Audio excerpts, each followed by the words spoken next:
E aí, amigos do AlphaCast, estamos de volta aqui com mais um desses seus podcasts especiais. Eu sou o Thiago Sarami, estou aqui do lado do Diogo Silva.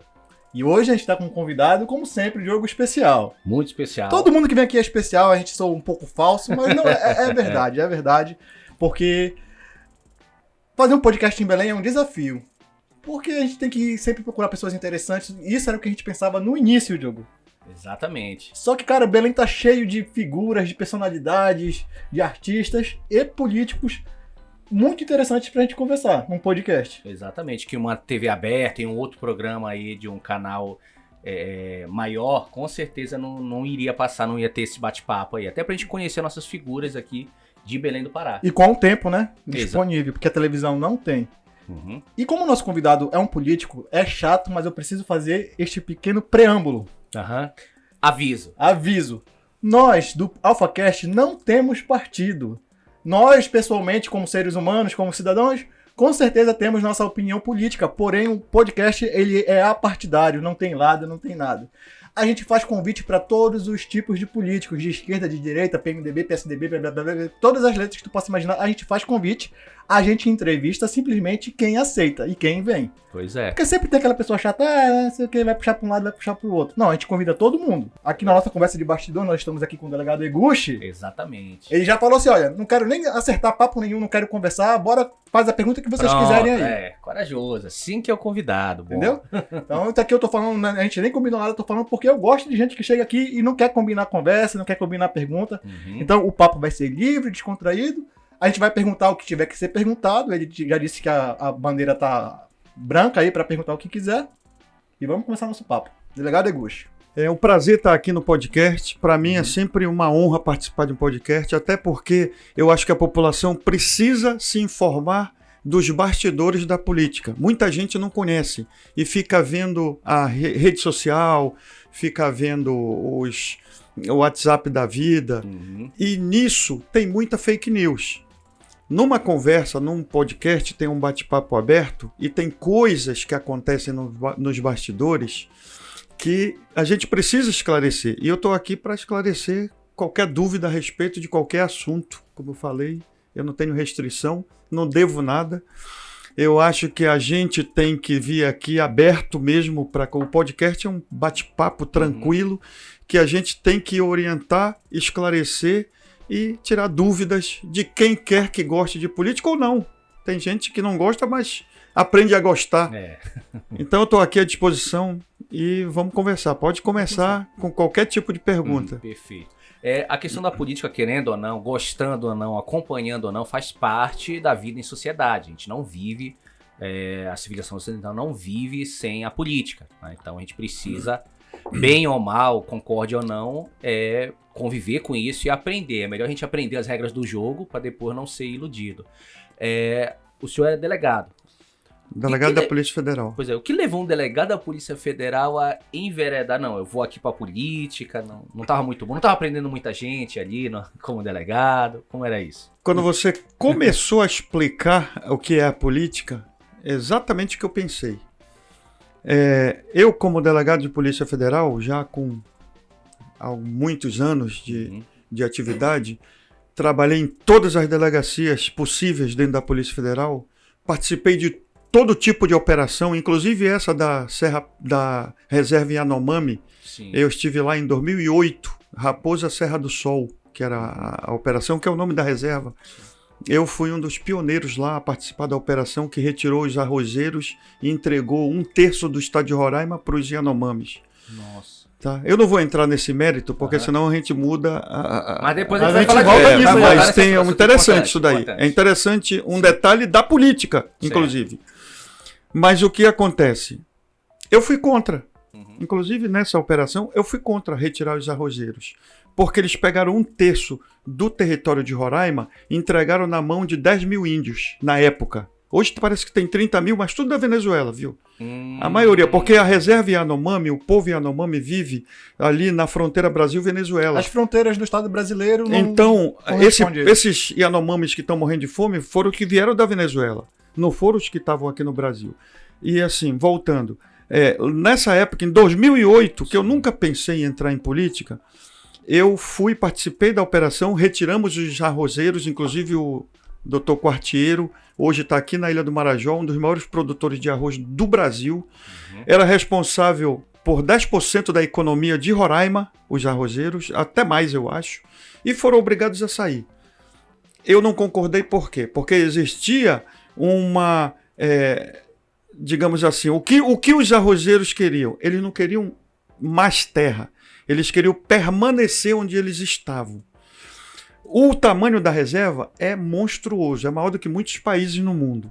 Os arrozeiros, na ocasião, eles ocupavam menos de 3% do total da reserva. Então seriam tipo algumas ilhas dentro da reserva Yanomami produzindo arroz para o Brasil todo. Certo. O STF não concordou, mandou tirar, e daí foi a primeira, digamos assim, start que deu politicamente. Eu cumpri, nós tiramos o Quartiero, eu participei da prisão dele, inclusive, na ocasião, e eu falei para ele, eu sou contra, eu estou cumprindo uma decisão do Supremo Tribunal Federal, porque a minha profissão me obriga. Isso em 2008. 2008. Agora, mas eu sou contra, porque eu acho que vocês deveriam ficar produzindo arroz, gerando emprego e imposto para o estado de Roraima e alimento para o Brasil e para o mundo. Mas esses arrozeiros estavam lá de forma ilegal? Não, tudo legal. Porque foi o seguinte lá, bem rápido, para não fugir do assunto político.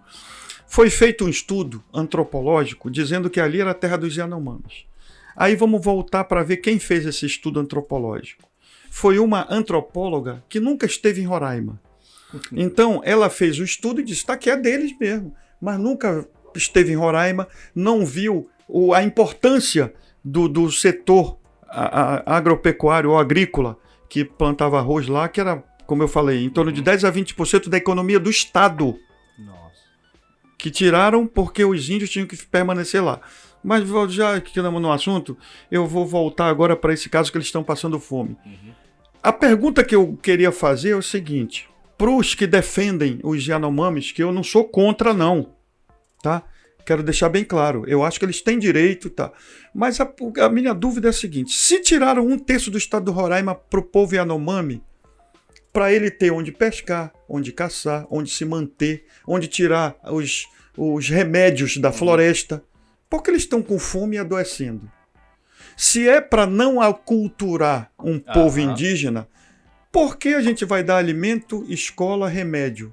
Então, se for para manter o povo com alimento, com escola, com remédio, tira eles da reserva, cria uma vila, uma comunidade com 1% do tamanho da reserva e usa a reserva Yanomami hoje, com 1/3 do estado de Roraima, para outra finalidade, para o plantio de arroz, que é um dos melhores locais do mundo para se plantar arroz.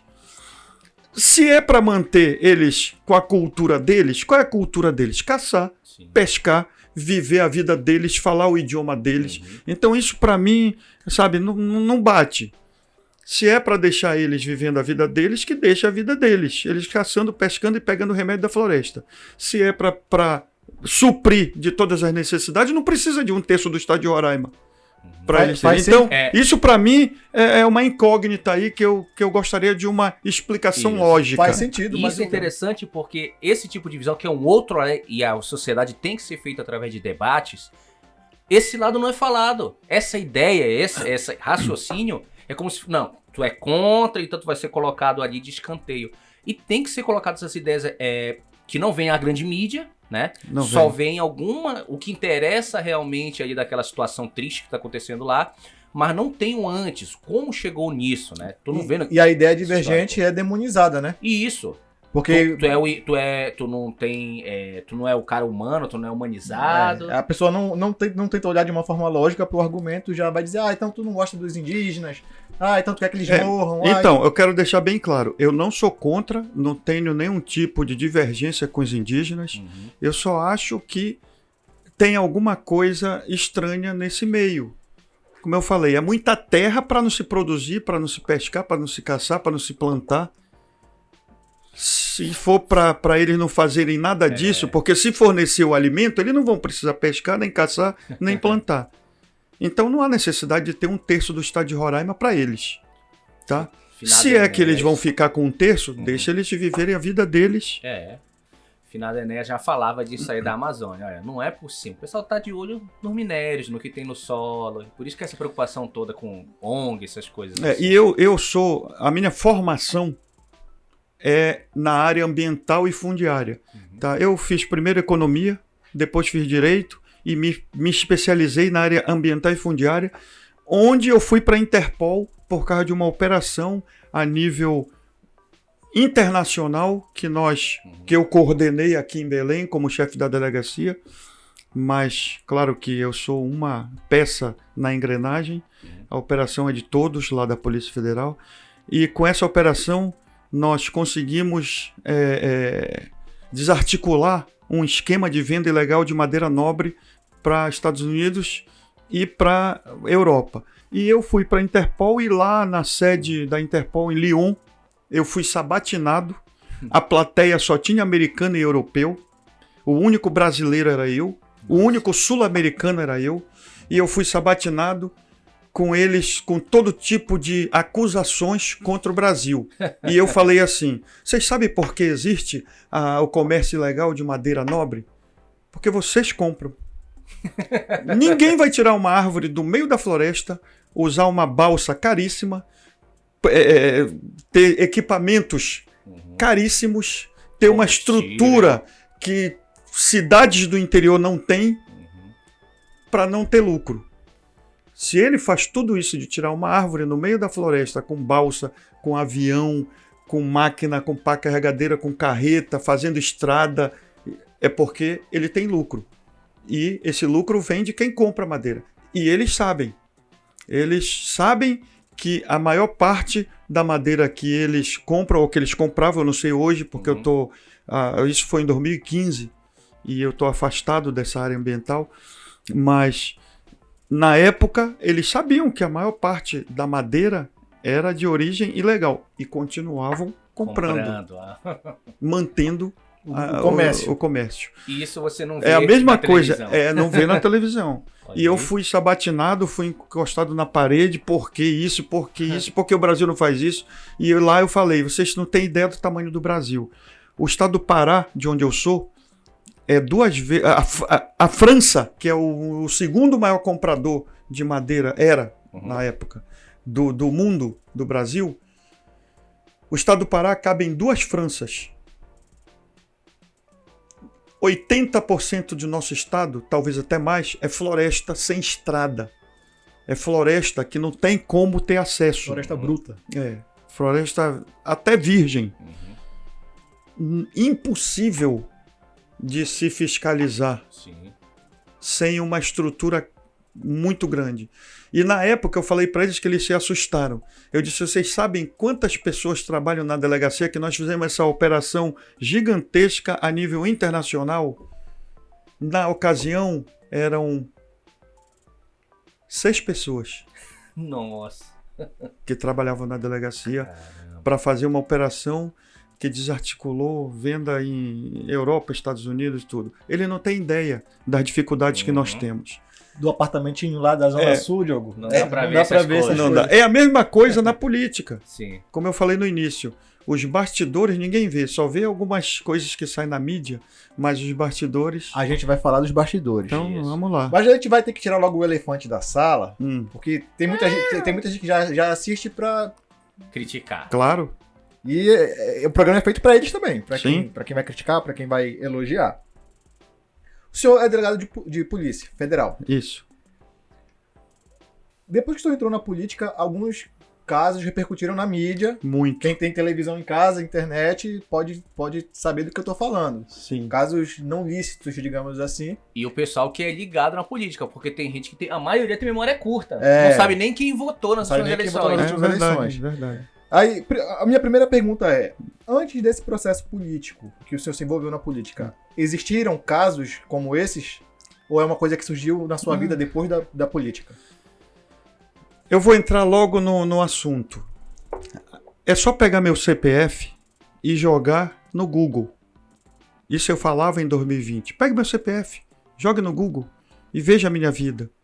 Eu falo de novo. Pegue meu CPF, jogue no Google e veja a minha vida. Só tem um caso que foi em 2021, ou seja, praticamente um ano depois da eleição, porque meu nome estava crescendo muito e era assim, eu na rua eu andava e todos diziam, você vem para o governo, você vem para o governo. Então eu era um dos nomes mais citados para vir a candidato a governo do estado. E de repente surge uma denúncia anônima. Nessa denúncia, a pessoa que se disse que recebeu informações, ela foi ameaçada de prisão por mim, lá em Paraupebas, um ano antes, numa reunião com todos os mineradores, onde eles me chamaram e disseram assim, pare de ajudar fulano, porque ele é pilantra e ele usa o seu nome para intimidar todo mundo. E eu disse, eu não sou amigo de bandido, eu prendo bandido. E se esse pilantra usar de novo meu nome, eu venho aqui prender ele pessoalmente. Isso na frente do advogado dele, porque ele teve medo de participar da reunião. Ele usava meu nome. Um ano antes do ocorrido. O advogado saiu da reunião, foi para a Polícia Federal dizendo que eu ameacei de morte ele. E nada disso aconteceu, porque tem 50 testemunhas. Eu ameacei de prisão o pilantra que usava meu nome, dizendo que eu era amigo dele para intimidar os mineradores, porque a maioria é ilegal. E eles têm muito medo da fiscalização, da polícia, de tudo. E olha, se vocês fizerem tal coisa, eu vou chamar o delegado meu amigo. E eu fui lá, porque os mineradores se reuniram e vieram dizer, pô, pare de ajudar esse pilantra. E eu fui lá dizer, ele não é meu amigo, eu não tenho amigo bandido. Um ano depois, houve essa operação na minha casa, dizendo que esse bandido era meu amigo e estava recebendo informações. Então, cada um tire suas conclusões do que aconteceu. Tanto que pegaram tudo que poderiam e não tem uma vírgula de nada. A única coisa que tem é uma denúncia anônima que foi estranha, que citou o meu... O único lugar que eles ouviram meu nome foi uma denúncia anônima estranha que falou meu nome. Mas em tudo que fizeram interceptação telefônica, não tem meu nome, não tem uma ligação, nenhum contato. Tem uma foto com esse pilantra que eu tirei em 2018, que eu fui candidato e ninguém tem pilantra na testa. Eu tiro fotos com 1000 pessoas na rua. E por causa dessa foto, minha vida mudou de cabeça para baixo. Mas eu sei que eu não devo nada. Me perguntaram de dinheiro. Ah, mas tinha dinheiro na sua casa. Como eu falei no início, se alguém me provar que tem 1 centavo de dinheiro público no meio do dinheiro que pegaram, eu dou todos os meus bens. Minha casa, era seu. Dinheiro lícito. Declarado? Não, declarado não, porque eu não costumo declarar o dinheiro. Eu acho que pouca gente faz. Ah, no imposto de renda. Olha, eu tenho no meu colchão tanto. Por quê? Eu nunca vi. Por exemplo, do dinheiro, vamos lá. Ninguém falou que tinha dólar, tinha euro, mas no final dão um valor. Poxa, esse cara tinha tudo isso na casa dele, mas ninguém perguntou quanto tempo eu estou comprando dólar e euro. Eu compro dólar e euro, principalmente dólar. Eu tinha em torno de 10 mil dólares na minha casa. Mas sabe por quê? Tudo comprado em casa de câmbio, tudo com recibo. Ninguém me pediu recibo, mas tudo com recibo. Por que eu tinha 10 mil dólares em casa? Porque eu tenho uma passagem para o Japão. Eu sou neto de japonês, da minha família, meus irmãos, minha mãe, meu pai. Sou o único que nunca fui no Japão. Em 2020, eu comprei uma passagem para o Japão, na época da pandemia, que o preço despencou, eu, minha esposa e meus 3 filhos. Só que eu já tinha, todo ano quase a gente viaja para os Estados Unidos, a minha família, e a gente já vinha comprando dólar. Quando eu comprei essa passagem para o Japão, eu digo, a gente vai ter que aumentar a compra de dólar, apertar o cinto, porque no Japão é muito caro. E fomos comprando dólar, porque a passagem comprei em 2020, então a gente deveria viajar em 2021, lá pelo final do ano. E a gente foi economizando e todo mês ia 100 dólares, 200, 500, às vezes 1.000 dólares. Minha esposa é dentista, tem 4 empregos. E a gente parava de jantar, não vamos jantar, não vamos trocar de carro, não vamos comprar roupa, deixa na viagem que a gente compra mais barato. E fomos comprando dólares. Nós tínhamos euro, porque em 2015 nós fomos para a Europa, eu fui pela Interpol e depois nós ficamos de férias lá. E desde 2015 que a gente não voltou para a Europa. E eu falei para minha esposa, nós temos que voltar para a Europa com nossos filhos. E ela tem uma amiga, ou tinha na época, não sei se ela continua, que trabalhava no Suriname. E ela recebia lá em euro e em dólar. E sempre que ela vinha, porque ela morava no Mato Grosso, em Cuiabá, ela pegava o voo Suriname-Belém, Belém-Mato Grosso. E quando ela chegava em Belém, que era dentista também, amiga dela que trabalhava lá, até convidou minha esposa para ir, só que tinha que passar 15 dias lá. Ela trazia muito dólar e muito euro. E a gente comprava dela. Tudo legal, porque o ilegal é tu comprar para revender.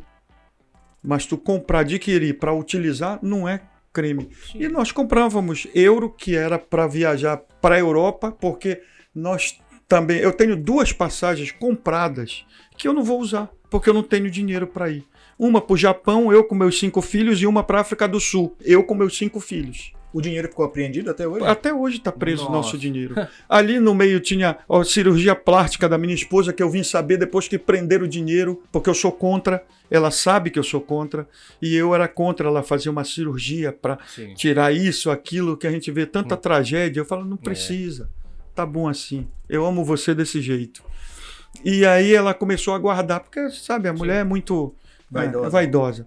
E ela só me falou depois. Ali tinha dinheiro de carro vendido, de um monte de coisa que eu ia usar na campanha, que eu ia também guarda, porque a gente não sabe, que eu nunca peguei nenhum dinheiro de político nenhum, nunca peguei dinheiro de partido nenhum, nunca peguei um centavo de dinheiro público. Então tudo isso, aí como eu falo, só sai na mídia. Olha, dinheiro, olha, tu viu de dólar que tinha na casa dele? Então, mas ninguém sabe o quanto a gente trabalhou e suou, quantas missões eu não fui para comprar dólar, para comprar euro. Quanto tempo eu passei fora de casa, longe da minha família, para ganhar diária, para comprar dólar e euro. Porque o salário de funcionário público, ele sempre sabe, tem as dívidas que a gente ganha. Então, dificilmente tu consegue tirar muita coisa do salário. E a gente tem que arranjar uma alternativa. A minha, como eu sou servidor público, era diária de missão. Eu fui 4 vezes para a África do Sul em missão, levando deportado africano. Todas as 4 eu fui porque eu queria pegar o que a gente recebe em dólar, porque eu ia viajar. Entendi. Então eu ia para a África do Sul e ficava lá comendo sanduíche, comendo nissin, para não gastar o dólar que eu ganhava, miojo, para não gastar o dólar que eu ganhava, para viajar com meus filhos para Estados Unidos. Perfeito, né? Entendeu? Só que isso ninguém vê. Não havia. Mas voltando ao início, vejam a minha vida antes disso e depois disso também. Só tem esse fato que colocaram na nossa vida. Uma pessoa me falou, na campanha para prefeito, ela me falou, e até hoje é a mais pura verdade o que ela falou. Ela falou, Iguchi, a política é um mar de lama. Na época, em 2020 isso, início de 2020, todos os políticos que estão concorrendo aí estão lá dentro, ou quase todos, eu não vou generalizar também. Quase todos estão lá dentro, todo lambuzado de lama, e tu tá fora, limpinho, na borda lá do mar de lama. E todos estão com a mão estendida para ti. Mas eles não querem sair de lá. Eles querem te puxar para lá, para dentro. E foi o que fizeram. Me puxaram, mas, como eu falei, eu tenho consciência limpa. Minha família sabe, meus amigos, quem me conhece sabe que aquilo é impossível de ter acontecido. Sou um cara muito profissional. Eu jamais iria trair a minha instituição. Fiquei muito chateado, mas eu sei que ela foi induzida ao erro, não foi culpa da Polícia Federal. Induziram a Polícia Federal a fazer aquilo. Mas, enfim, passou. Existe uma decisão, depois daquilo, que a desembargadora do Tribunal Regional Federal da Primeira Região, doutora Maria do Carmo, ela coloca na decisão da desembargadora de Brasília, ela coloca: percebe-se claramente perseguição política e pessoal contra o delegado Iguchi. A desembargadora, que eu não conheço, colocou isso quando ela leu e viu o que tinha no inquérito, que não tem nada. Sim. Não tem nada. Só tem uma denúncia anônima que é, como eu falei. E por causa disso eles fizeram busca e apreensão, apreenderam o dinheiro. E jogaram os 4 ventos aí. Olha, tá vendo só? quando se rasga um travesseiro de penas em cima do monte e joga as penas, nunca mais você vai recolher aquelas penas. Foi o que fizeram comigo.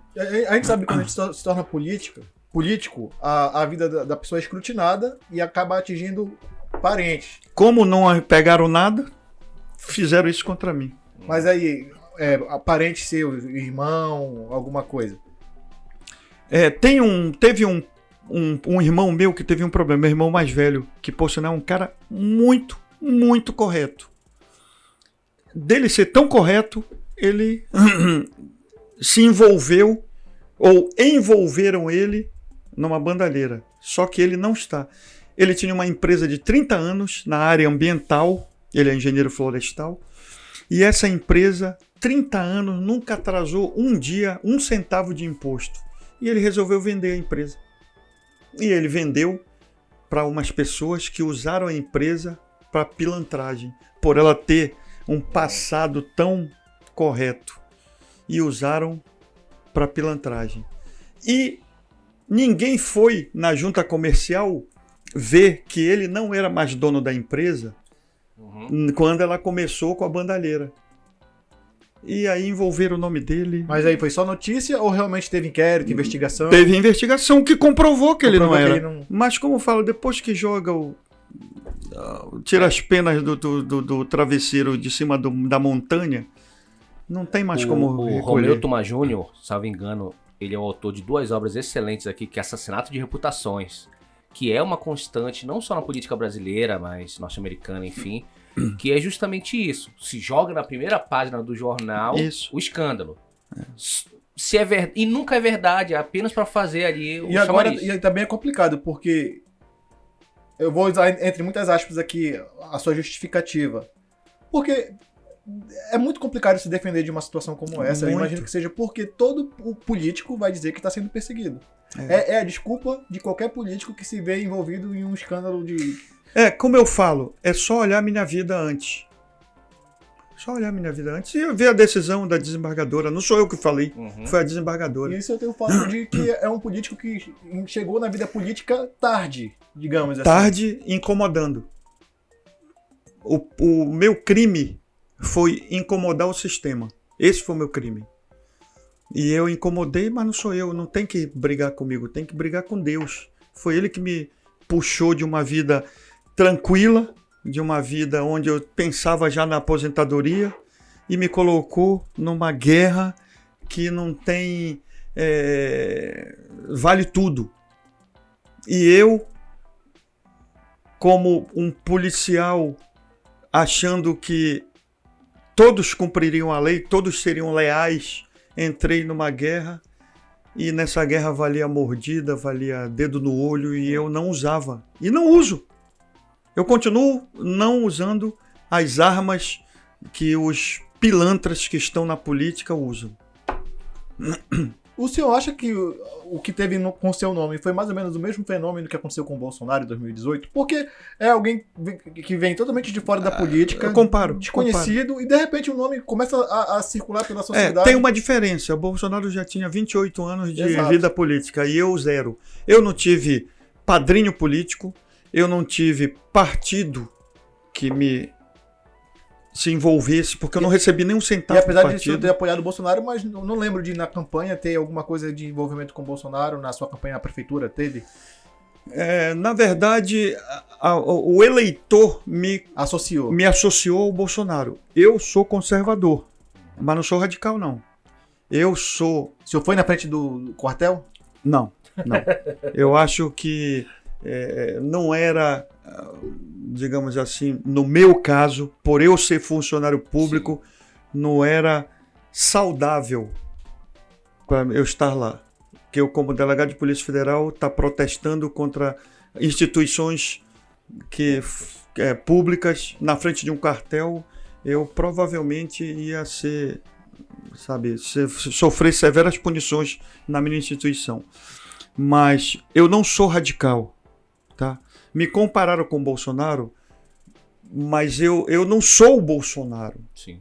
Eu concordo com grande parte das ideias dele, mas discordo de algumas coisas. Eu discordo de algumas coisas. Então eu não sou radical, eu sou conservador de direita, mas centro-direita e não ultra-direita. Eu sou mais para o centro do que para o radicalismo. Você acha que se tornou um pouco feio se declarar de direita depois de tudo que aconteceu? Não, eu estou me declarando aqui, acho que... Mas você está se jogando pro centro, assim, para não ser... Mas eu sempre fui do centro. Eu nunca fui radical. Eu nunca Mas, tipo fui... assim, até um tempo atrás as pessoas se declaravam de direita. Agora parece que depois de tudo que aconteceu a gente se coloca na direita. Não, vou explicar o que é centro-direita, que eu sempre fui. Por exemplo, o radical de direita, ele não aceita a união gay. Eu nunca tive nenhum problema com isso.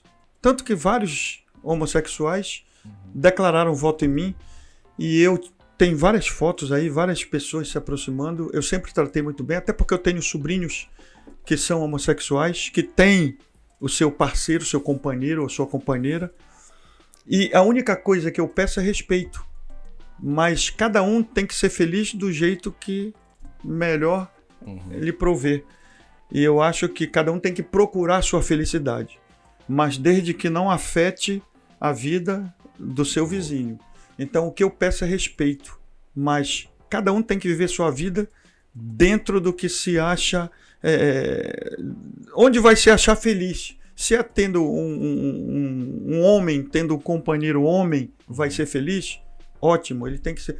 Não é para isso que nós criamos nossos filhos, para ser feliz. Tem gente que cria para ser rico, eu não crio meu filho para ser rico, eu crio meu filho para ser feliz. Então, se ele tiver que fazer uma faculdade de educação artística, eu vou incentivar, porque é onde ele vai ser feliz. Não adianta... Eu não fui muito feliz na faculdade de arte. de arte. Então, mas aí é uma busca pessoal. Só? Eu não posso interferir. Essa faculdade de arte, eu tenho certeza que foi você que escolheu. Eu que escolhi. E teve pessoas do seu lado, parentes talvez próximos, que diziam para você ir para outro caminho. Eu falei, e você, eu avisei. Você não deve ter ouvido. Mas na vida a gente aprende ou pelo amor ou pela dor. Eu disse pra ele ser rico e não quis ser rico. Eu ainda tô na dor. Mas ser rico é consequência de ser feliz, sabia? Eu tenho um exemplo de um professor de física que até foi assassinado por há uns vários anos atrás, que criou um cursinho e ficou muito bem financeiramente. Eu não lembro o nome. Não era o Paulo Maranhão, não. Não lembro. Era professor de física, que hoje um professor tem uma vida muito, muito simples. E ele ficou rico, porque ele dava aulas de física, onde os alunos gostavam, aprendiam, e ele montou um cursinho, e o cursinho cresceu por causa do professor de física. Então eu digo, a felicidade na sua profissão, a consequência é ganhar dinheiro. Não tem como, porque você trabalha com amor, trabalha alegre. Você não está indo trabalhar dizendo, poxa, eu tenho que ir para lá para o meu emprego, mas é de lá que eu ganho. É o contrário, poxa, hoje eu vou ter um monte de coisa bacana para me fazer. E aí você faz com amor, faz bem feito, consequência é ganhar dinheiro. Perfeito. E nessa questão de trabalho, teve... O que o senhor pode elencar de principal diferença que o senhor sentiu saindo de uma carreira de delegado, indo para a área política? São dois mundos diferentes, né? Sim, muito. O que o senhor sentiu, assim, o impacto, assim? Inclusive, na sua pergunta, na primeira que eu comecei a falar do Yanomamis e não respondi bem o que eu queria responder. Por que eu optei sair? Porque eu vi que, como delegado, eu tinha limitações. Então, a gente passa, às vezes, anos investigando um crime, comprovando com provas, sabe, muito grandes, provas que não tem como contestar, prende e no outro dia o cara tá solto. E aí daqui a 20, 30 anos o processo prescreve e o crime compensou. E aí eu vi que a gente não tem como mudar esse tipo de injustiça se não mudar as leis. E para mudar as leis tem que ser político. Eu não posso mudar a lei, eu cumpro a lei como delegado. Como político, se um dia Deus me abençoar e eu conquistar um mandato, eu vou ter a oportunidade de mudar as leis. Ou de aplicar as leis de uma maneira diferente, porque a lei pode ser interpretada de várias maneiras, depende de quem está interpretando. A lei, a letra da lei lá, quando você vai ler, digamos assim, contrabando, trazer um produto proibido para o Brasil, é contrabando. Mas ele não fala a quantidade. Então, de repente, eu comprei um relógio lá, trazer para vender, para comercializar. E aí eu trago um relógio e vendo, contrabandista criminoso. E o cara traz 200 toneladas, é a mesma coisa. Eu vou usar o mesmo critério da lei, a mesma pena para o cara que trouxe 50 toneladas, para o cara que trouxe um relógio, a interpretação fica em aberto. Lá a lei não fala, se ele trouxer um relógio é tanto, se ele trouxer 10 mil relógios é tanto. Não fala nisso, só fala trazer produto proibido ao Brasil, sem recolhimento do imposto. Então aí que está a interpretação. Nós temos que ter o bom senso de saber aplicar a lei de acordo com cada caso Pra mim, o concreto. crime já começou no recolhimento do imposto ali. O crime aí, né? E tem uma paraense agora enrolada com isso, né, filho? Mas foi droga aquela. Pega ali em tráfico de droga aí, a família tá fazendo alguma coisa. Aquela ali. E não é a Eu primeira. não vou dar a minha opinião, porque eu tenho. O jurídico me proibiu de dar minha Os opinião. advogados Não é proibiram. isso. É porque eu tenho com droga é diferente. Certo. Você não abre precedente Não, assim. não, com droga é diferente. Eu vou dar um exemplo. Assim, espero que as pessoas entendam. Hoje, como político, a gente tem que ter muito cuidado com as palavras, porque podem ser interpretadas na conveniência de cada um. Mas com droga, independente do caso ou não. Se uma pessoa que você nunca viu na vida lhe convida a dizer assim, você quer conhecer Paris? Nunca viu a pessoa. Pô, eu quero. Eu vou te dar a passagem, eu vou te dar o hotel, eu vou te dar dinheiro para tu ir para Paris, mas leva esse embrulho para mim. Você nunca viu essa pessoa. O que é que você vai fazer? Eu ia na mesma hora. Não ia querer saber o que tinha no embrulho. É Paris, tudo pago. Então, só que não ia chegar em Paris. Tu ia chegar lá na cadeia. Então, eu tenho assim, eu jamais diria, peraí, mas o que é que tem aqui? E, lógico, né, uma pessoa. Ah, tem documento. Deixa eu dar uma olhada. Uhum. Pelo Não pode, peso, não pode. pelo peso. Sim. 10 quilos de documento. Pelo peso. É só olhar o peso. Uhum. Não tem como. Pô, o que é que tem aqui? É o mínimo que uma pessoa sensata vai fazer. Peraí. Eu nunca te vi na vida, tu vai pagar minha passagem, casa, comida, roupa lavada. Alguma coisa está errada, né? Não existe almoço de graça. Exatamente. Então, para droga, eu sei que é complicado. São 2 crimes que eu não abro mão de combater muito. É a droga e a corrupção. A corrupção nós temos que ter muito cuidado. Porque, às vezes, é difícil de separar a linha do lícito do ilícito. É difícil. Não é fácil, na política principalmente. Mas tem aquela que é explícita. Sim. E essa explícita aí é o que tira dinheiro das áreas que faltam. Por que vocês acham que os médicos de Belém não estão recebendo? Não estou dizendo que há corrupção, só estou dizendo o seguinte. Dinheiro da saúde, ela vem numa conta específica. Dinheiro da saúde é federal, não é municipal. Vem de lá para pagamento da... Vem carimbado. Carimbado. Uhum. É uma verba carimbada para os profissionais da saúde, não só médicos, enfermeiros, auxiliares, todo o corpo que trabalha na área de saúde. Então, não pode dizer que não tem, porque todo mês está depositado. Agora, se usam para outro, sabe, para outro tipo de fins, né? Outros fins, é isso. Mas dizer que não tem, não pode dizer. Educação e saúde são verbas carimbadas federais. Não tem verba de merenda escolar.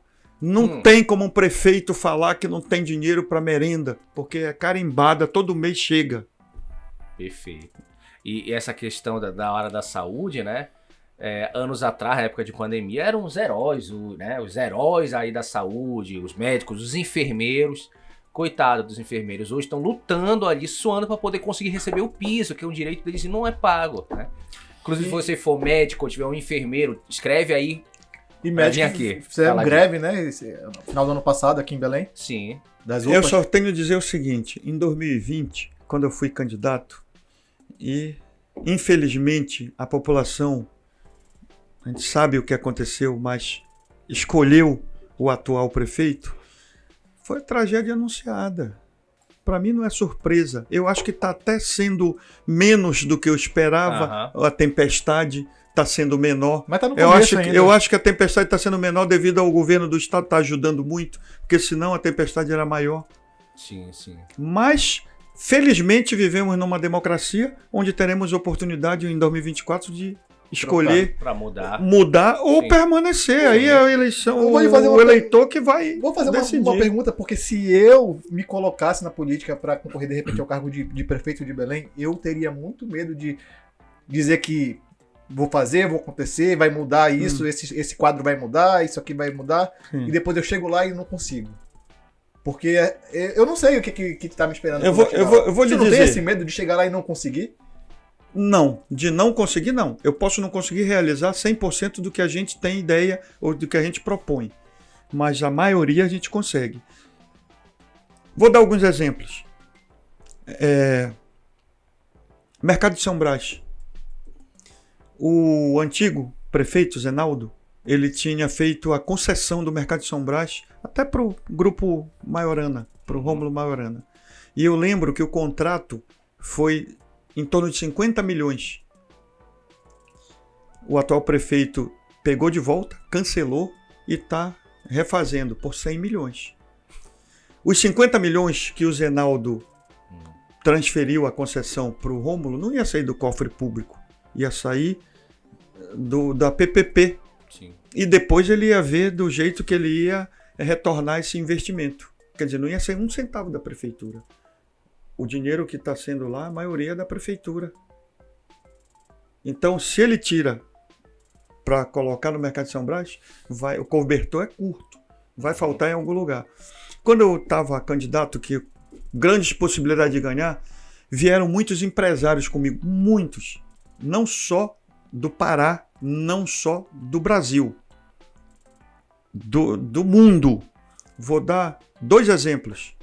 Primeiro, um grupo de resort português chegou comigo e pediu: quando o senhor ganhar, nós precisamos da sua ajuda para pegar a alfândega, aquele prédio grande que está caindo, está na mão da UFPA, mas não tem dinheiro para reforma, na frente da Estação das Docas, que já foi da Receita Federal.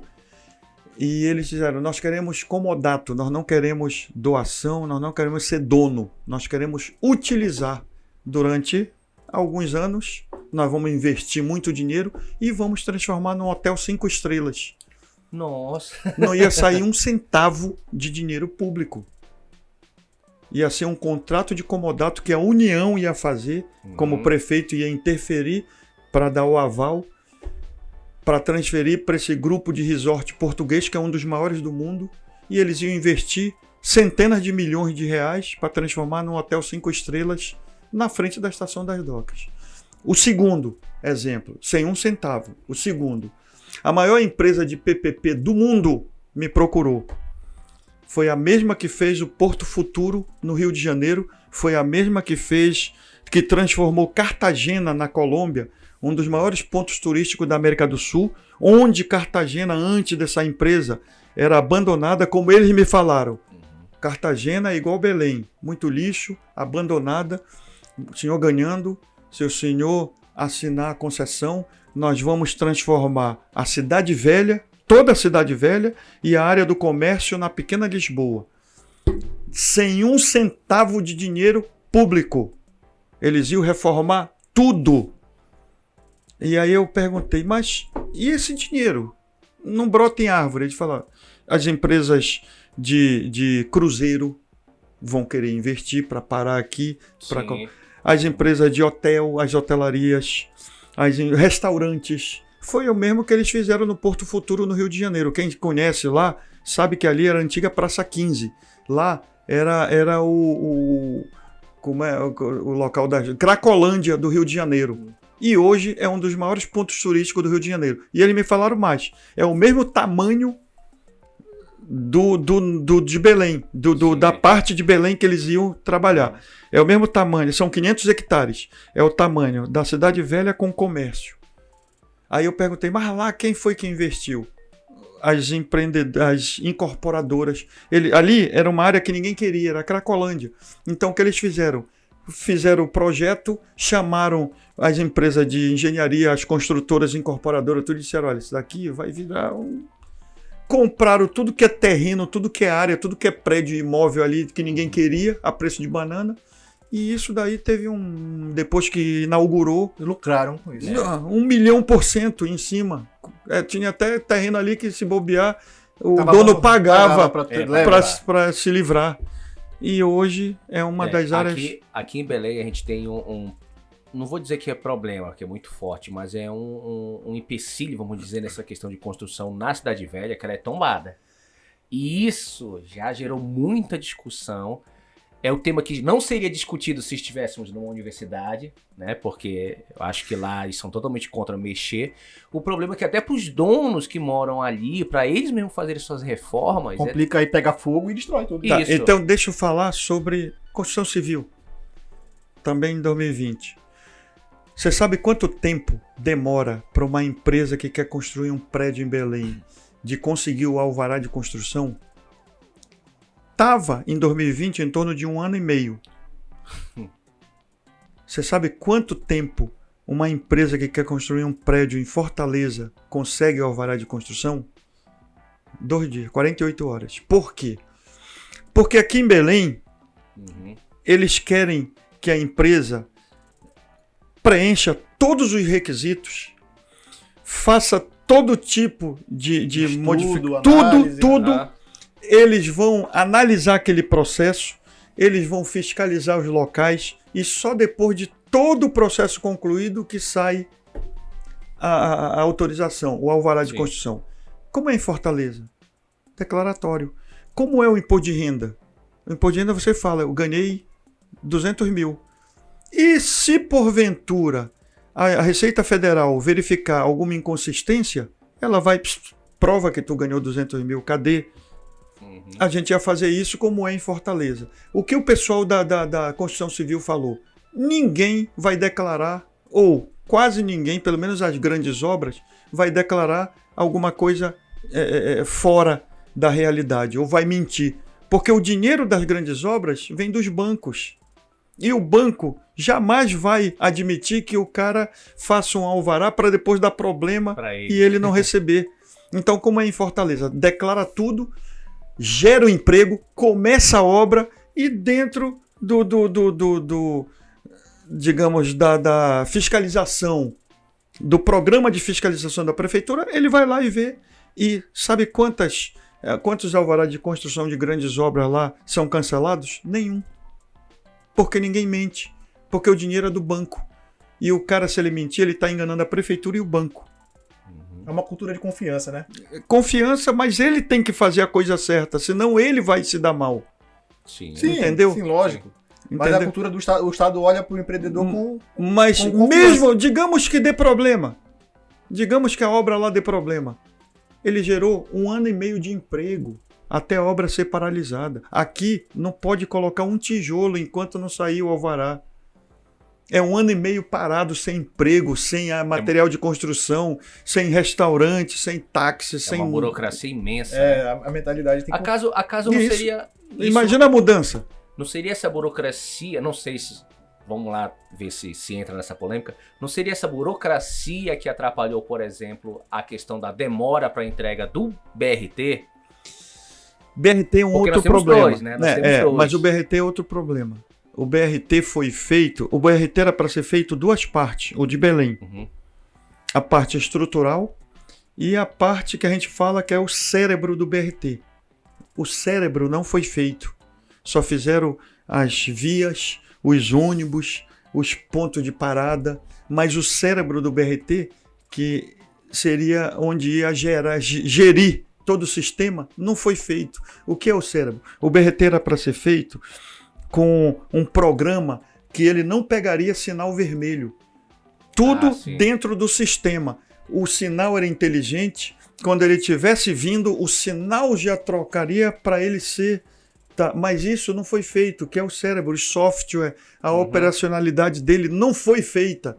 Então ficou só a casca. Sim. É um E zumbi. aí, é um zumbi. E ninguém resolve isso. E outra, que eu tenho também, eu gostaria, se um dia Deus abençoar e eu pegar a prefeitura, eu quero abrir essa caixa preta para dizer assim, beleza, só tem a estrutura, tranquilo, não tem o cérebro, vamos providenciar o cérebro. Tá, mas enquanto não providencia, por que passar um ônibus por hora? Tá tudo pronto, tudo funcionando, pelo menos a casca.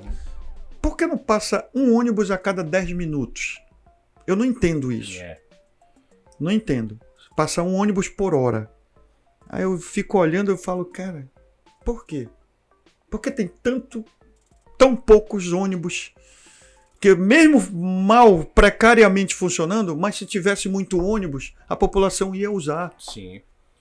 Ia usar porque é mais rápido. Mas a gente não vê. A gente vê esses pontos de ônibus do BRT faraônicos, aí vê uma pessoa lá dentro. Pouca gente. 2. Porque o cara vai ficar 1 hora esperando. Ele não pode esperar 1 hora.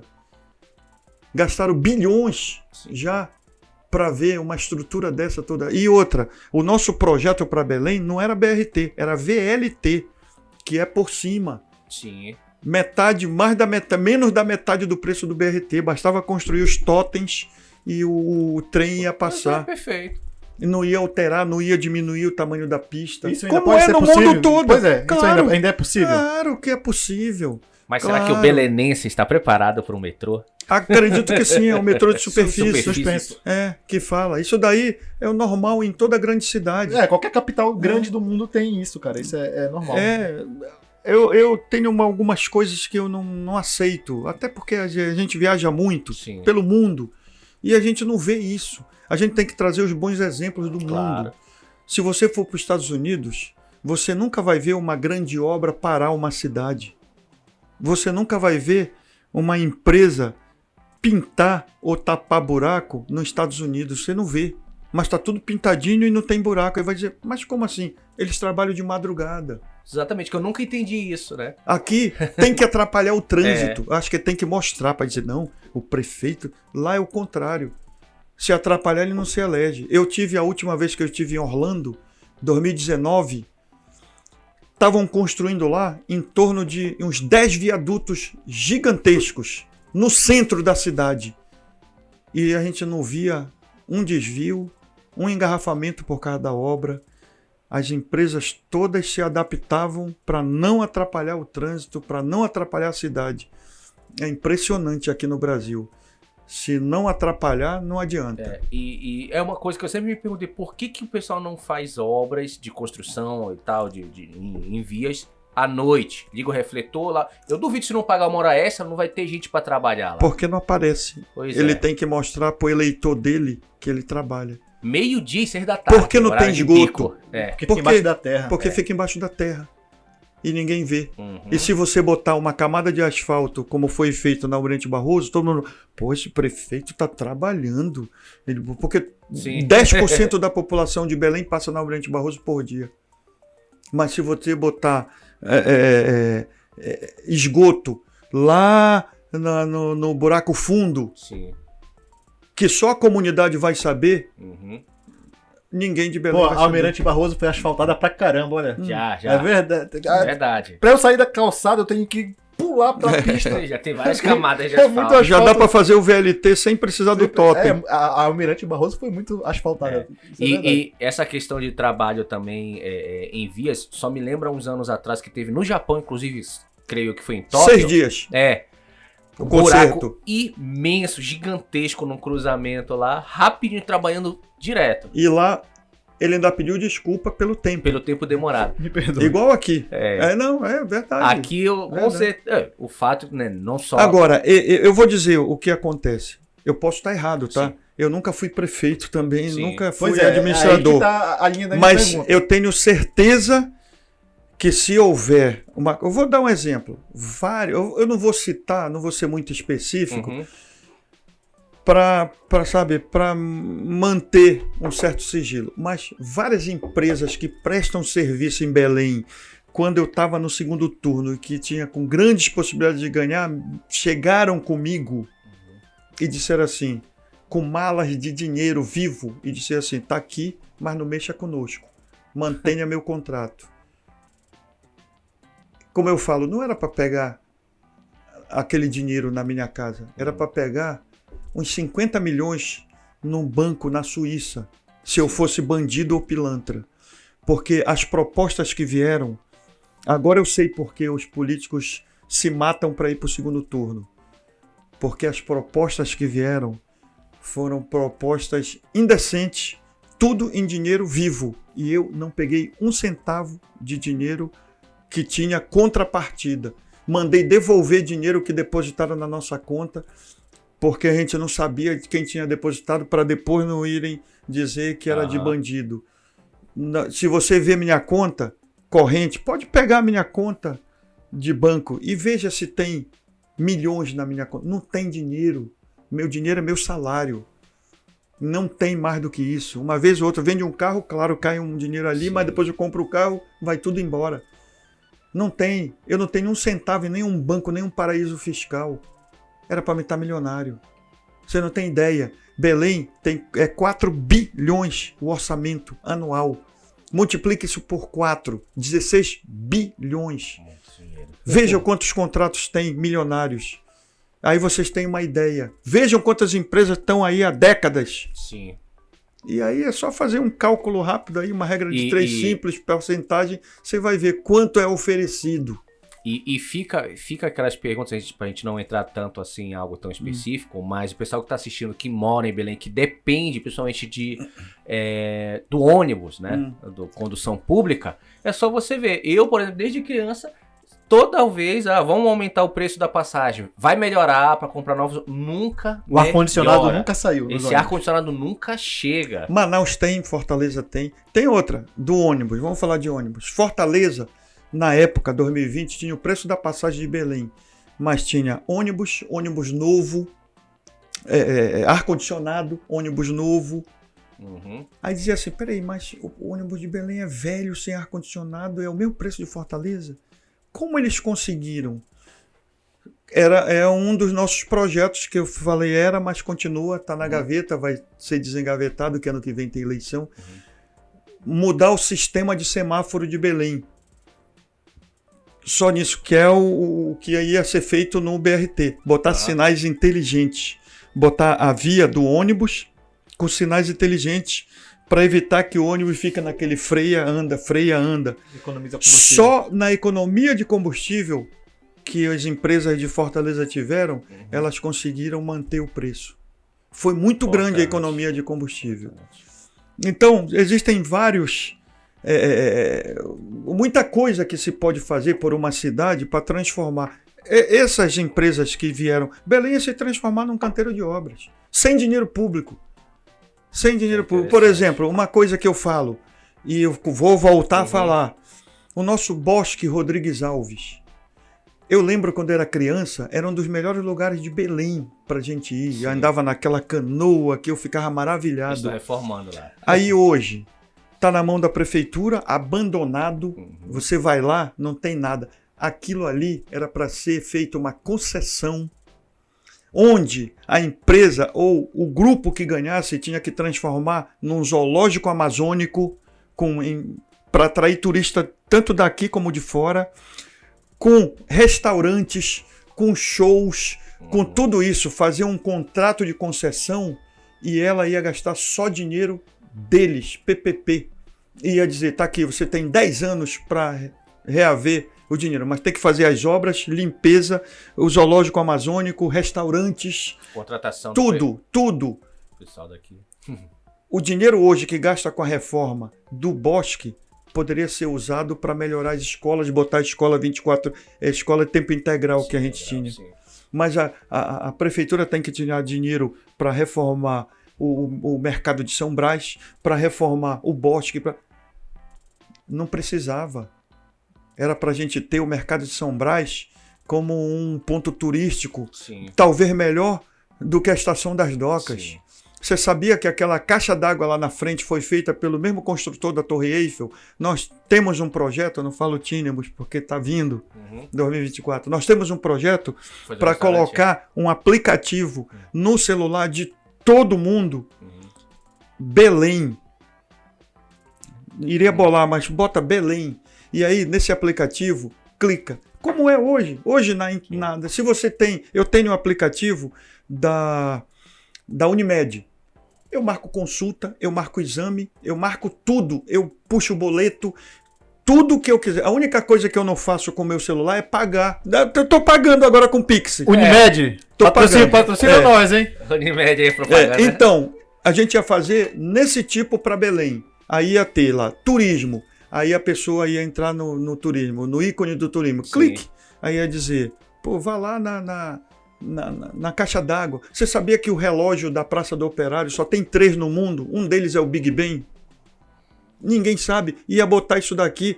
O povo vai no lugar. Eu fui em muitos locais aí, nos países onde eu visitei, só para olhar e dizer, poxa, não tem nada. Mas só de dizer, não, isso daqui, olha, tá vendo essa escadaria? Foi feita pelos romanos. É só uns degraus que tu vai lá. Mas tu vai lá tirar foto. E vai dizer, pô, foram os romanos que fizeram 2000 anos atrás. Da história da cultura. E lá tem restaurante, lanchonete, guia turístico, vendedor de souvenir. Tudo isso nós vamos colocar. Escola, TIC, matrícula, TIC como é hoje. Mande por e-mail ou digitalize e mande por aqui mesmo, pelo aplicativo. E depois vai vir pelo seu e-mail ou pelo seu celular a confirmação ou não da matrícula, tudo. Saúde, como é a Unimed, bota ali, marca consulta. Aí fala assim, não, mas isso daí, como me falava, não, isso daí não existe. Síndrome de vira-lata. Eu estava numa reunião no Curió e falei sobre isso. E numa dessas eu falei, não, pois a gente ia ter um aplicativo para saúde. Já tem, viu? O SUS tem, ninguém usa quase, que consegue marcar consulta, marcar exame, tudo na hora, chega lá certinho, mas ninguém usa. Por isso que funciona. Aí eu falei sobre isso. Uma senhora lá, que estava na reunião, se levantou e falou assim, posso falar? Posso dar meu depoimento? Eu disse, claro, eu moro há 10 anos. Outra coisa que eu falava, aí o pessoal falava, poxa, mas nem todo mundo tem internet para acessar o aplicativo. Ia ter internet em todas as praças públicas e prédios públicos municipais, de graça. Funcionando. Não é esse negócio de meia sola, não. Aí o pessoal não acredita. Síndrome de vira-lata. Uma senhora levantou. Posso dar meu depoimento? Pode. Eu moro há 10 anos em Uberlândia. Tudo que o senhor falou já existe lá. Há 10 anos. E a internet lá não é só em prédio público, não. É na cidade toda, de graça. E outra, eu trabalho numa empresa que me dá plano de saúde. Mas a saúde municipal é tão boa que eu não uso o plano de saúde da minha empresa. Eu uso do município, que é melhor do que a... E aí o povo não acredita que a gente possa fazer uma coisa tão simples e boba em Belém.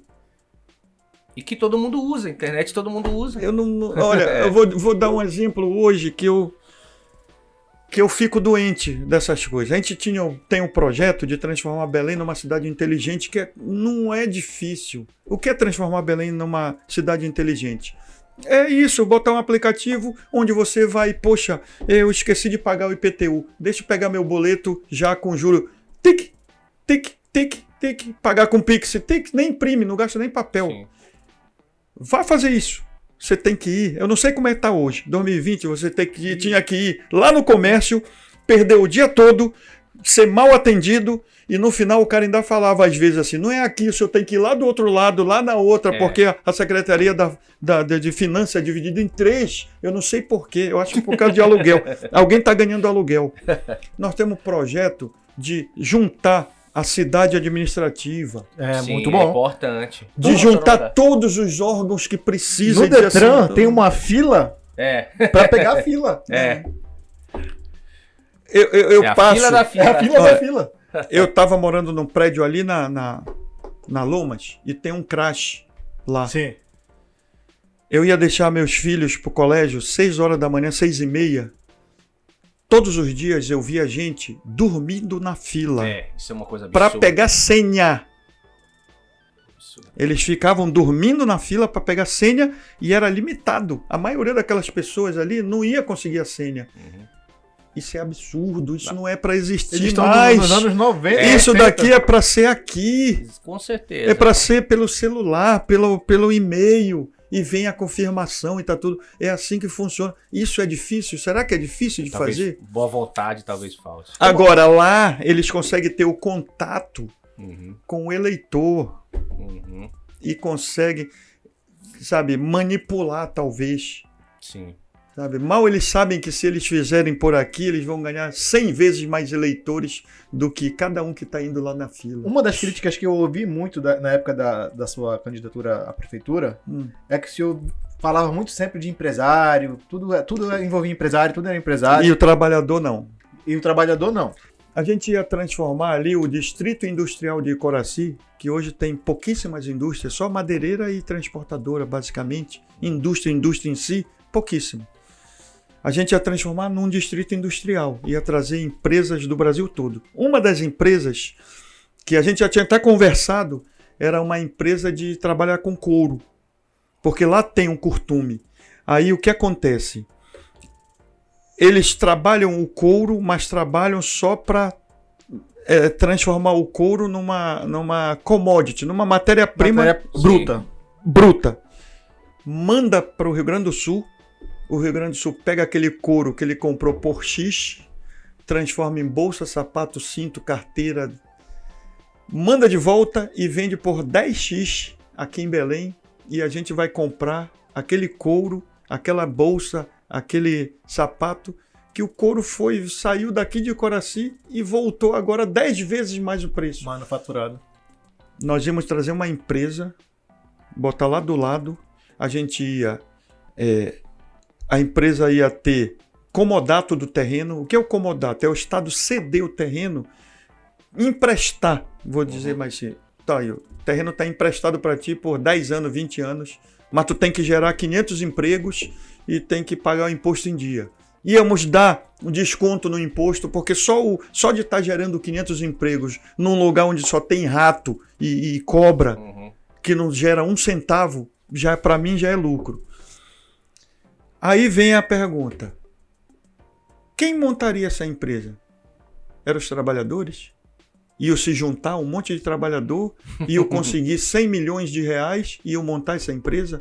Ou vinha um empresário com capital com garantia para pegar um empréstimo, tirava o empréstimo aí em algum banco de 100 milhões Assumiu o risco, né, pelo empréstimo. e gerava 500 mil empregos? É isso que eu falava, só que tudo é deturpado na política. Eu falava do empresário, mas era esse empresário vir e montar uma empresa para gerar emprego pros 10 mil empregos, onde os trabalhadores teriam carteira assinada, salário pago em dia, todas as garantias. Tudo. Só que, como a gente começou a surgir muito e incomodar o sistema manipula as informações. Eu não tenho jornal, eu não tenho televisão, eu não tenho rádio, eu não tenho nenhum parente político, eu nunca tive um padrinho político, eu nunca tive dinheiro público. Zero. Essa eleição agora 2022, sabe quanto eu recebi do partido? Zero. Tiveram colegas que se elegeram que receberam 2, 3 milhões, não sei nem. Quantos votos o senhor teve nessa última? Deputado federal, o senhor concorreu. Em torno de 46 mil votos, mas sem santinho. Eu não tinha santinho. As pessoas que votaram em mim foram procurar o meu número, porque nem santinho a gente tinha. Eu não recebi nem um centavo, nem para fazer nada. Ajuda mínima. Recebemos um pouco material de campanha do partido, pouquíssimo, que não dá para nada. E deixa eu perguntar Então, assim, perguntar a sua visão aí, que o senhor já está nesse mundo da política já faz alguns anos, a sua opinião pessoal. O senhor é a favor desse auxílio do Estado de dinheiro público para campanha política ou não? O correto seria cada político tirar do seu bolso e fazer sua campanha, suas parcerias ali? É complicado isso daí, é um assunto complicado. A minha opinião é que eu sou contra o Estado bancar. Até porque eu nunca recebi. O dia que eu receber, para mim, vai ser lucro. Então, eu sempre trabalhei com pessoas que acreditam nas nossas propostas e que nos ajudam sem nada em troca. Eu não aceito a ajuda de quem pede alguma coisa. Olha, se eu ganho... tiveram vários aí que disseram, quando tu ganhar, eu quero a secretaria tal. Se tu ganhar, eu quero... É assim, desse jeito. Rateando já. Rateando. É assim. Por isso que não funciona. Por isso que a cidade está do jeito que está. Porque foram feitos acordos políticos que engessam qualquer administrador. E a gente não queria esse tipo de acordo, que aí a gente ia morder a língua prometendo e não conseguindo cumprir. É o que acontece hoje, porque a Secretaria A é a que corta a árvore. Mas quem recolhe os galhos é a Secretaria B. Mas quem manda as caçambas é a Secretaria C. E cada uma está na mão de um partido diferente, que não quer que aquele outro ganhe os votos. Então ele corta, deixa lá. Por isso que a gente vê, fica anos às vezes lá parado, porque não há uma sincronia na administração. Uma máquina toda desincronizada. Então é complicadíssimo. Mas é possível? É possível. Eu acho que o Estado não deveria. Também acho que as empresas não deveriam. Seria só pessoa física, porque quando uma empresa deposita R$1 milhão para me ajudar, logicamente que ela vai ter um tratamento diferenciado na hora que ganhar. Mas aí o cara que queira concorrer e seja pobre vai ser difícil também. Muito. No meu caso, eu tive 53 mil votos na primeira eleição em 2018 para deputado, gastei 35 mil. Tudo de pessoas, e ninguém me conhecia. Para prefeito, nenhum centavo de dinheiro público. Meu partido não tinha dinheiro patriota, mas eu ouvi falar que mandou, mas não chegou para mim. Mas enfim, nenhum centavo. Nós gastamos em torno de 300 e poucos mil. Tudo tá lá declarado. Entra no tribunal que tá lá o povo que... Nessa agora gastamos também 30 e poucos mil, 40 mil, porque não tinha dinheiro. Era o meu irmão que doava, era o meu amigo que doava, era um ou outro conhecido que, não, tá aí, 1.000 daqui, 500 dali. Não dá para nada. Eu ouvi falar que foi a campanha mais rica de todos os tempos no Pará, foi essa. Nossa. Aí eu venho sem dinheiro, sem santinho, sem um centavo para gasolina, sem carro alugado. Difícil. Sem... Todos que estavam lá estavam por amor à causa. Como que eu vou concorrer com pessoas que têm 10 milhões, 20 milhões para gastar, 30 milhões, isso era até mais, viu? Difícil, mas mesmo assim nós conquistamos quase 46 mil votos de pessoas que me param na rua. Todos os dias eu sou parado na rua. Hoje eu fui parado em qualquer lugar que eu vá. Eu sou reconhecido. E olha, não desista. Hoje eu fui em 3 locais. Um velório de um marido de uma prima da minha mãe. Até mandar os pêsames para a família. Dr. Arnaldo Pinheiro, que faleceu ontem. Hoje foi o sepultamento. Eu estive lá, um cara que muito envolvido com a Igreja Católica. Era o dono do AC Simões, uma empresa aí grande que teve. E tinha muita gente lá. Muita gente no velório. Vários me pararam. Olha, o senhor vem, né? É a nossa esperança. Eu saí de lá, eu fui, parei no supermercado para comprar alguma coisa. Eu estava na fila, uma senhora veio.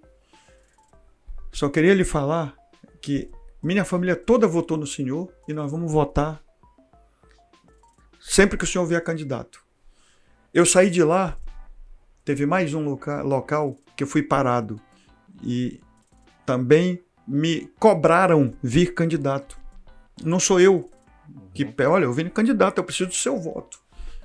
Me cobram na rua, nos locais, na farmácia, nas lojas, no supermercado, onde eu vou. Eu sou parado pelas pessoas e falo, olha, votei no senhor, voto sempre e o senhor tem que vir candidato. Não nos abandone, desse jeito. Então isso motiva a gente a permanecer na política. Depois das cacetadas que a gente pegou, eu pensei em desistir, não sou... sempre fiz a coisa certa, faço a coisa certa, não admito bandalheira. E o que aconteceu foi muito grave para mim, para minha família, para os meus filhos. Eles sabem quem eu sou, mas mesmo assim afeta muito a gente, sabe? Mas consegui superar com a ajuda de grandes amigos, minha esposa. Beijo para minha esposa, Rosiane Bush, que foi candidata. Pode convidar. Ela foi candidata a vice do Zequinha Marinho. Sim. Uhum. Eu não interferi nessa escolha, foi uma escolha do partido, das pessoas. Eu me coloquei de lado, eu falava sempre, não vou participar, porque eu sei o problema que é ser candidato. E eu não quero que depois ela diga, tá vendo? Olha onde tu me botou aí, olha o que eu tô passando. Se meteu nessa porque ela quis. Ela quis, mas olha, eu vou lhe dizer que me surpreendeu. Ela tem a política, sabe, os discursos dela talvez seja melhor do que o meu. Legal. Bem, pode convidar ela, vocês vão ver como ela é uma política nata. E agora eu não preciso mais interferir. Ela pretende também ano que vem vir candidata. O senhor vai concorrer a prefeito? Eu sou pré-candidato a prefeito. Como eu falei, eu não tenho como dizer não para esse povo que me para na rua e me cobra. Não tem como. Eu tenho que vir. Eu acho que Belém precisa. Eu não sei, eu não vou dizer que eu sou a salvação. Eu não tenho varinha de condão. Mas melhor do que esse cara que está aí, com certeza eu sou. Eu tenho certeza que Belém estaria muito melhor se a gente tivesse ganhado, porque a gente ia conversar com todos os setores. Nenhum setor ia ser surpreendido com alguma medida da prefeitura, dificultando, burocratizando. Pelo contrário, ia ser surpreendidos com medidas que iam desburocratizar o Estado. Eu tinha reunido com vários setores e falado, vamos fazer uma mesa redonda em cada setor, vocês vão dizer os problemas e a gente vai ver se é possível, onde é possível mudar, onde se pode mudar e onde não pode mudar. Mas tudo vai ser feito a 4 mãos, nunca vai ser feito daqui para lá. E essa é a nossa proposta. Como eu falei no início, sem radicalização, campanha é uma coisa e depois que acaba a campanha é outra. Não devemos destruir pontes, como se fala na política. Depois que acaba a campanha temos que construir pontes, porque essa briga de nós contra eles, quem perde é a população. Sim. Se eu sou candidato a prefeito, é porque eu quero uma melhoria para a população de Belém. E essa melhoria só vem com investimento, com apoio de todos os setores federais, estaduais, municipais. E se eu criar qualquer obstáculo para evitar a aproximação dos entes federados que vão investir na cidade, quem vai sofrer é o povo lá da periferia que precisa do médico e o médico não está lá porque não foi pago. Uhum. E ele tem o médico, o enfermeiro, o auxiliar de enfermagem, a pessoa que faz a limpeza no posto de saúde, todos são importantes, mas não estão lá porque não receberam, é ele que vai sofrer, porque o povo do centro tem o plano de saúde, tem a escola particular, tem o carro para se locomover, ele não vai sentir muito. Sim. Mas o povo que tem que andar de ônibus, que tem que ir para a escola pública, para o posto de saúde, é o que sempre sofre. Eu sei que eu falo demais porque são muitas ideias, mas eu digo uma coisa, nós temos um projeto que é acabar com o alagamento. Não é alagamento, acabar com a lama. O povo da periferia, ninguém gosta de pisar em lama. E isso é tão fácil. Em 2020 eu falava, nós temos uma proposta para pavimentar a maior parte da cidade de Belém. Aí vem complexo de vira-lata, mas não tem asfalto. Eu não falei asfalto. A gente vai numa periferia e vê aquela rua toda alagada, toda cheia de lama. Bloquete. Sim. Bloquete é tão... Vocês não têm ideia do preço do bloquete, é tão barato. A gente ia... Vocês já viram uma máquina de fazer bloquete? É uma coisa boba. Não, uma coisa boba. É tipo um grill. É um negócio de metal. É ali, bota o cimento e tá pronto, só deixa secar. Quer dizer, a gente ia fazer uma fábrica de bloquete. A gente ia distribuir na periferia as fábricas de bloquete. A gente ia chamar a população da periferia, onde tem lama, e dizer assim, pessoal, a prefeitura não tem dinheiro, mas a gente vai entrar com o material de construção e nós vamos fazer um mutirão final de semana E eu duvido que aquela rua cheia de lama, todos os moradores não iam se envolver num projeto desse. E vamos pavimentar isso daqui de vocês. Vocês vão pavimentar. E bloquete é fácil, é só jogar areia e botar o bloquete, acabou. Acabou a lama. Aí vem o complexo de, mas não dá o bloquete, né? Aí eu estive na campanha em Conceição do Araguaia. Vocês já foram lá? Não, nunca foi. A cidade toda é de bloquete. Toda, 100%. Segundo, carreta passa com 30 toneladas, 50 toneladas, que lá é um grande produtor de agrícola, soja, milho.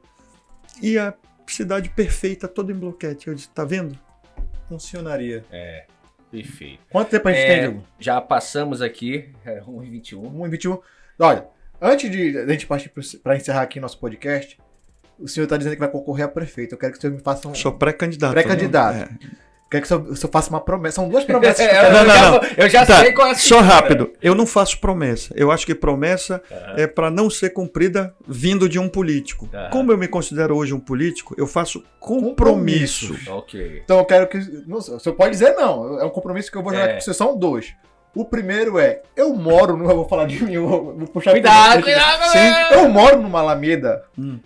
Quase chegando na Senador Lemos, ali em frente a Dorothy Stang. Sim. Perto do Aeroclube. Dorothy Stang, a gente tem um projeto para transformar ela melhor do que a Praça da República. Amém. Faça isso. Para evitar que o povo da periferia precise ir lá na Praça da República. Isso. Dorothy Stang É dá um para espaço ser melhor. É um espaço excelente, mas A tá gente bem abandonado. Eu moro lá na frente. Basta ter iluminação, limpeza, segurança e fazer um projeto arquitetônico com barracas para vender comida, para vender roupa, para vender artesanato. Então eu moro ali, só que eu moro numa Alameda. Aí, quase chegando na Senador Lemos. Tudo asfaltado ali, tudo asfaltado. A minha Alameda tem 4 famílias ali dentro. Não tem asfalto, eu piso na lama, em plena Senador Lemos. Aí eu venho a pergunta, você acha que o bloquete resolveria? Resolveria. Então, vocês se envolveriam para fazer? É lógico. Então, já tá feito o compromisso. Eu botei um portão lá. Então não precisa fazer. Eu moro numa Alameda que antigamente não tinha nada, hoje tem bloquete. Nunca quebrou um bloquete. Tem 20 carros lá. O primeiro compromisso que eu vou fechar com o senhor é esse. Se o senhor ganhar, você vai levar lá os bloquetes pra gente fazer. Isso é fato. Eu faço lá. Não só lá, como toda a rua que tiver necessitando. Mas eu quero que eu tô falando comigo. Então, depois sobre as outras é assim que a política tá pedindo dele. Mas isso é fato. Isso é fato. Cara, é tudo asfaltado na Sacramento, só a minha Alameda que não é. E tipo, são 4 famílias, é esquecida, porque quem é que vai... Como é que eu vou fechar uma coisa boba pra protestar com 4 pessoas? Não tem nem Se como fizer um protestar. orçamento de bloquete ali, é coisa boba. Pois então, esse é o primeiro compromisso. O segundo é que o seu... eu acredito que talvez... Suas propostas são muito boas. O senhor tem chances de ganhar. Reais. Quero saber se o senhor, como prefeito, retornaria aqui. Claro. Olha, eu vou dizer uma coisa. Deus que sabe, eu não sei o que vai acontecer na minha vida. Nunca pensei em entrar na política e hoje quase ganhei a prefeitura de Belém. Fui cotado para vir candidato a governo. Olha só como o mundo dá voltas, como Deus é impressionante. Sou muito, crente em Deus, acredito muito. Eu sou católico, mas como eu falei aqui, a igreja evangélica me abraçou, me carregou no colo. E eu sou muito grato a todas as igrejas evangélicas. Assembleia de Deus Madureira, pastor Fernando Viana, ele já me falou, que é o líder dela no estado, falou, você pode vir candidato a síndico, nossa igreja é fechada com você. Pastor Josué Bengson, no segundo turno, subiu no palanque comigo. Pastor Samuel Câmara, pastor Gilberto, todos abraçaram. E todas as igrejas independentes evangélicas, muito obrigado. Mas o dia que eu tiver mandato, eu vou voltar em todos os locais que me convidaram durante a campanha ou antes da campanha e que quiserem que eu volte de novo. Isso eu tenho dito desde o primeiro dia que eu entrei na política, que é coisa que nenhum político faz. Sim. Como a gente está querendo fazer um tipo de política diferente, a gente vai, só que logicamente que a gente vai conversar, mas isso aí é fato. Vocês vão ligar para mim, eu não sei se vou atender, mas é fato que eu volte. Isso é fato, não precisa também do bloquete. Isso daí é nosso projeto. Todos os podcasts, todas as entrevistas, todas as feiras. Eu falei, eu ando muito pelas feiras. E na campanha eu ando muito. E eu falo para eles, eu eleito, eu volto aqui. E não é voltar daqui a 2, 3 anos. O primeiro mês... É só andando. Só Caminho de volta. voltando para agradecer e para confirmar os compromissos. Olha aí, o bloquete retornou. Perfeito. Então, lá, Perfeito. por exemplo, vou dar um exemplo. Feira do Barreiro. Me rouba. É um absurdo. Não é isso. Não é Me isso. rouba. Não é isso. É um absurdo uma feira daquela numa cidade como Belém. É uma feira medieval. É absurdo. Aí fala assim, o que é que o senhor faria? O senhor não, você. Eu sou avesso à formalidade. O que é que tu farias? Ali no Barreiro, eu estou falando hoje sem estar sentado na Sim. cadeira de prefeito, mas que a gente vai brigar por isso, iria. Tem um terreno do lado, que a Feira do Barreiro fica toda no muro dele. E é um terreno Sim. lá que é uma disputa judicial, parece que tem festa lá dentro. O nosso projeto de desapropriar aquele terreno, a briga na justiça vai ser pelo dinheiro depositado em conta. É igual o problema do alvará de construção. Uhum. Vão brigar lá, mas o emprego está sendo gerado, o projeto está sendo feito, a feira está... A gente ia fazer uma feira no padrão da Feira da 25 lá no Barreiro, para tirar aquele povo daquela lama lá. Sim. Aquilo é uma humilhação para aqueles trabalhadores que dependem daquela feira. Toda vez que eu vou lá, eu fico triste por isso. E a gente vê aquele terreno todo murado, aí tu olha lá, só rato, tá? E parece que tem festa. Sim. Por que não desapropria aquilo? Desapropriar não precisa de autorização judicial. É uma medida administrativa que o prefeito, o governador, o presidente assina e acabou. Outro, aquele prédio na Lomas, na Duque, que era o antigo hospital sim. lá, Castelo de Grayskull ali. Por que não desapropria e faz ali também um pronto-socorro? É, importante. Por quê? A gente tinha um projeto, tem um projeto, de pegar esses prédios abandonados em Belém. Tem aquele prédio da Dr. Moraes com a Avenida Nazaré, que era antigo INSS. Sim. Chega com o governo federal e fala, meu amigo, me dê aí. Passe para nossa... A gente ia fazer revitalizar e botar as secretarias lá. Pronto. Bota 20 secretarias, 10 secretarias lá, que o cara ia, tendo que resolver o problema nisso, vai só lá. Entendeu? Mas a gente tem projeto de um centro administrativo onde vai colocar todas as secretarias, todos os órgãos públicos e estaduais, federais. Ia conversar tudo bem no com lugar. o governo do estado. Muito. Nenhum prefeito vai conseguir ser um bom prefeito se não tiver, não vou dizer parceria, mas se não tiver uma conversa institucional com o governo federal e com o governo estadual. O cara que for para a prefeitura de Belém, a prefeitura está falida, está quebrada, não tem recurso. Então, se ele for e já entrar de costa para governo estadual e governo federal, o povo da periferia que vai sofrer, como eu falei agora. Porque vai faltar merenda, vai faltar médico, vai faltar transporte para eles lá. E a gente não pode ter esse problema em Belém. Belém é uma cidade que só é sofrimento, cara. Chega. Nós temos um projeto para acabar melhorar, com o alagamento. Eu vou pra Santa Catarina. Mas a maior parte de Belém está... Eu tô te falando. Eu vou lhe dizer uma coisa. Na campanha agora, 2022, eu falava, o Pará é o estado mais rico do mundo. Não é do Brasil, é do mundo. Aqui nós temos tudo. Tudo de bom e não temos nada de ruim. Não tem vulcão, não tem neve, não tem terremoto, não tem nada que atrapalhe. Não temos bons políticos. Santa Catarina é para mandar gente para cá trabalhar. O Brasil e o mundo é para mandar gente para o Pará. Não é o Pará que tem que mandar o nosso povo para lá. Aqui, nossos rios aqui, nós temos o que mais se precisa para a piscicultura. Belém era para ser a maior produtora de peixe do Brasil. Um monte de rio morto.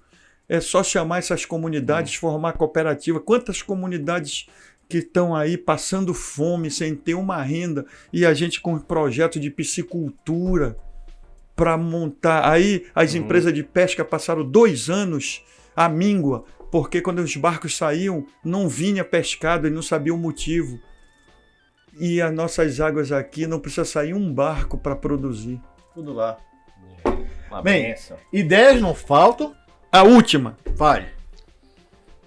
Eu espero que o atual prefeito, sabe, tenha algumas ideias. Aquele Boulevard Gastronomia é nossa ideia. Você não tem nem problema de pegar suas ideias e botar em Não, é prática. bom, mas Faz. é isso que tem que fazer. As boas ideias, Tem que ser não usadas. interessa a ideologia. Se lá na Coreia do Norte está funcionando alguma coisa livre, alguma coisa que não tenha nenhum tipo Restrição de direitos. É isso, é para ser copiado. A última ideia, que não é de agora isso, tá? É de 2020, que vai ser colocada agora, mais do que nunca, seria ideal. Belém tem grandes possibilidades de sediar a COP em 2025, que vai ser o ano que já tem, ou vai ser reeleito ou tem um novo prefeito. O nosso projeto nem pensava em COP, pensava em turismo. Quando você vai para os Estados Unidos, eu falo Estados Unidos porque a gente viaja muito para lá e tem que copiar as coisas boas. Lá tem as cidades cenográficas. Você quer ir para o Velho Oeste, você vai numa cidade cenográfica, se veste todo de cowboy, anda a cavalo, entra no salão, tudo como se tivesse voltado no tempo. O nosso projeto, fazer uma cidade cenográfica na Ilha do Cumbu. Mas que tipo de cidade cenográfica? De uma tribo do Xingu. Aquela oca grande, aquelas coisas, o índio pintado com as penas todo original, sentado assando peixe, só para turista. Aí chega o cruzeiro, vocês vão nas cidades. O turista, o que ele quer? Como é lá nos Estados Unidos, os caras pagam uma fortuna para estar numa cidade cenográfica do Velho Oeste. Aqui ia ser uma cidade cenográfica do Xingu, da Amazônia. Bota umas antas ali solta. Ih, tem muita anta. Bota uns não vou dizer. Bota os animais silvestres soltos, que são inofensivos, para ficar pro cara dizer, olha ali. Eu me lembro na época que eu ia no bosque, que tinha anta solta. Paca. Tinha vários animais lá. Isso é coisa boba de se fazer. Sim. Eu imagino a repercussão disso nos cruzeiros aí. Eu tive num cruzeiro. Por que eu falo isso?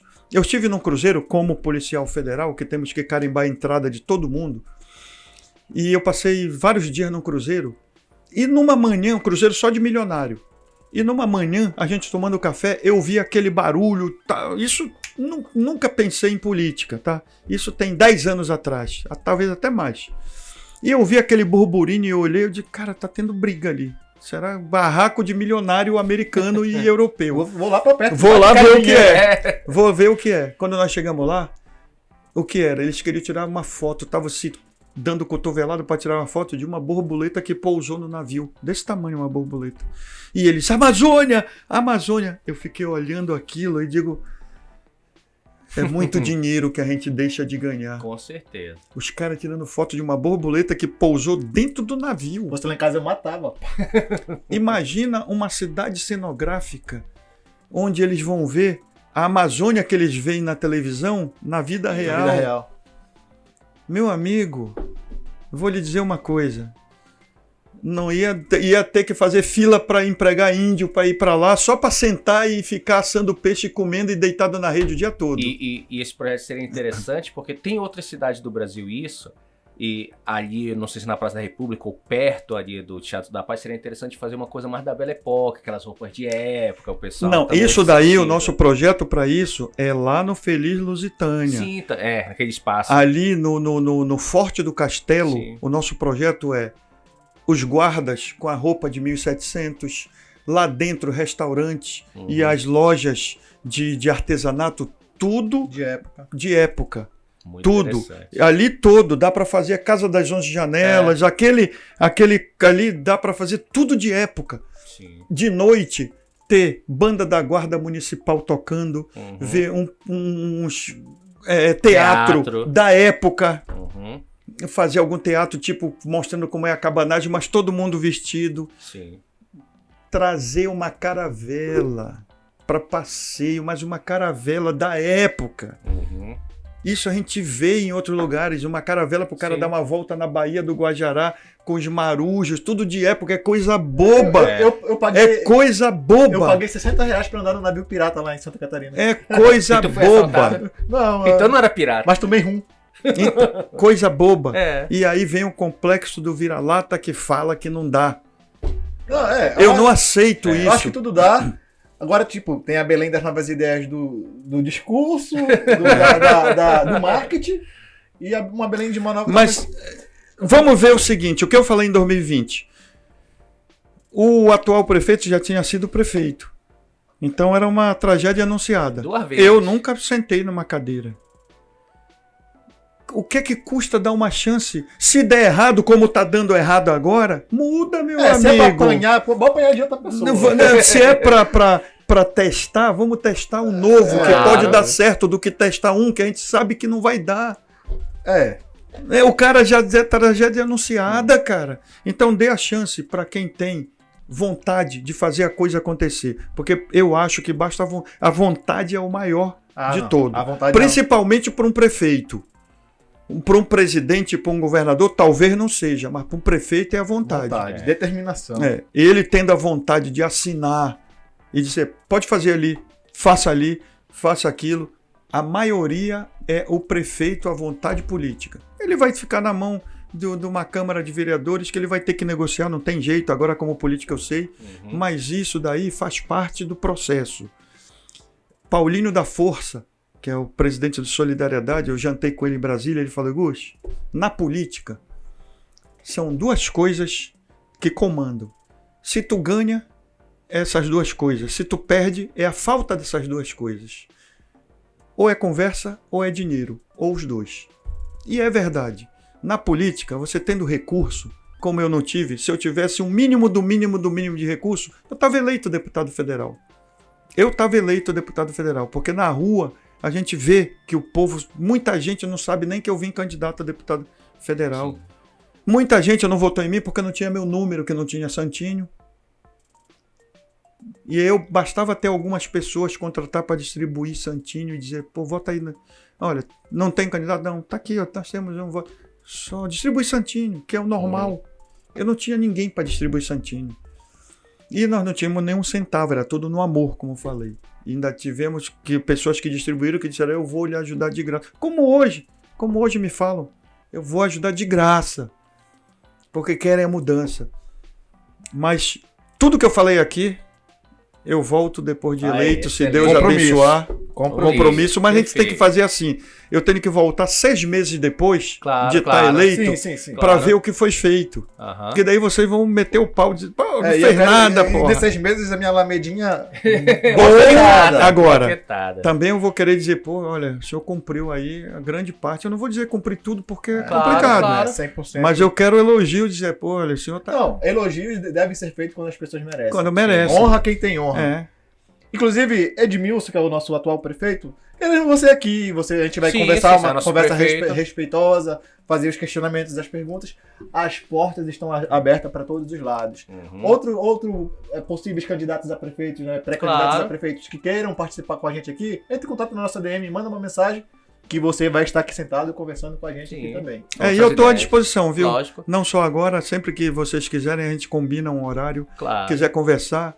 Sem pauta, como eu falei. Eu acho importante fazer um programa onde o ouvinte de vocês, o espectador, o telespectador, participe, faça pergunta. É importante. Volte para ser ao vivo. Então, pode fazer ao vivo ou vocês podem marcar a data e eles mandam a pergunta e a gente vai ler aqui e eu vou responder. Boa. Entendeu? Daqui a uma semana, daqui a um mês. Então deixa sua pergunta aí que a gente vai anotar e vai chamar aqui. Pode chamar e eu respondo com muito prazer. Perfeito. Eu acho que a função do político é esclarecer a população, mostrar os bastidores, ninguém quer mostrar, mas eu não tenho rabo preso. Ninguém quer ver a cozinha do restaurante. Mas a gente está à disposição. E obrigado pelo convite. Conversa muito bacana. Eu falo muito porque estão muitos projetos, são muitas ideias. Não, mas é isso. Pouco tempo, mas é isso. É isso. Falou, mas falou bem, falou coisas... Tem gente que fala muito e não fala nada. Né? Esse que é o problema. Você fala muito, mas fala coisas... Tem gente que fala muito e não... E muita gente. Né? Mas falar muito e falar coisas construtivas, está tudo certo. Eu espero que você tenha gostado. Dá trabalho fazer isso aqui, Diogo. Com certeza. Você aí não... Aqui é o gigante, o cenário aqui, demora, produzir tudo. Curte, comenta, compartilha, se inscreva no nosso canal. Ano que vem tem eleição, vote com consciência, vote em Sempre. quem você quiser, a gente também não quer induzir também ninguém a votar em ninguém. Ouça as propostas dos candidatos e em quem você achar que merece seu voto, vote. Isso. Veja quem é o melhor para nossa cidade. Até a próxima, galera. Valeu! Tchau!